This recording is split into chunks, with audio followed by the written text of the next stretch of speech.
Here I am at the Eurotunnel terminal. This is the train you drive onto to cross to England from Calais.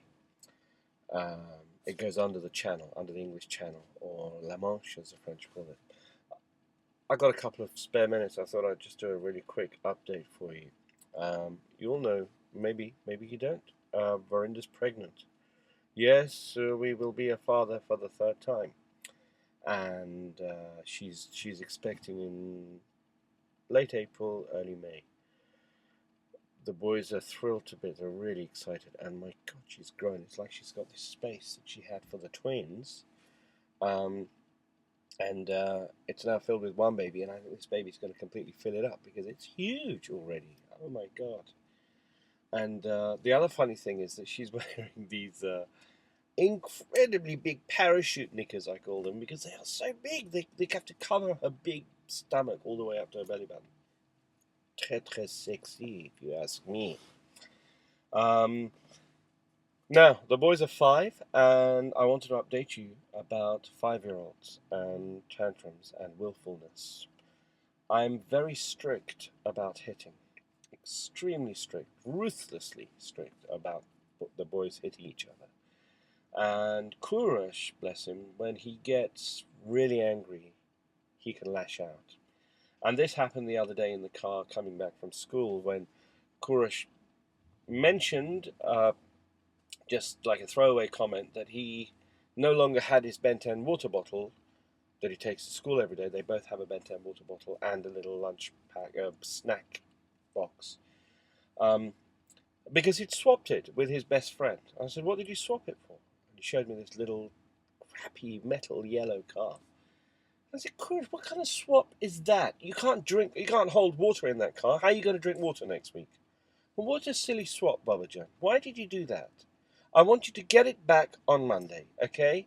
That's not a swap." And he looked at me and he said, "Okay." And then Siavash started teasing him. Nah.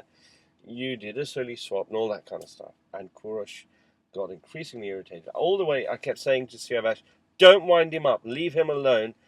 Just leave him alone, please." Would he leave him alone? No. We got to the house, and Kourosh finally had had enough and banged him over the head with a metal toy car. Of course, Siavash was beside himself, and I was livid. I was really, really angry because it didn't need that kind of response. And I told Kourosh off, and I said, "You're not getting a treat when we enter the house," because normally they get a little treat every day they come home from school. I said, "No treat for Kourosh." And I went to the door, started to unlock it, and I kept hearing this banging noise, and I went to investigate. And he was banging my car with a metal toy car. He'd scratched it. It still upsets me actually when I talk about it. I was so furious. In fact, the emotion wasn't even fury. I don't know what it was, because if it was anybody else, an adult, I'm not kidding you, I would have knocked their heads off. I was so angry. But it was a 5-year-old, and he was having a tantrum.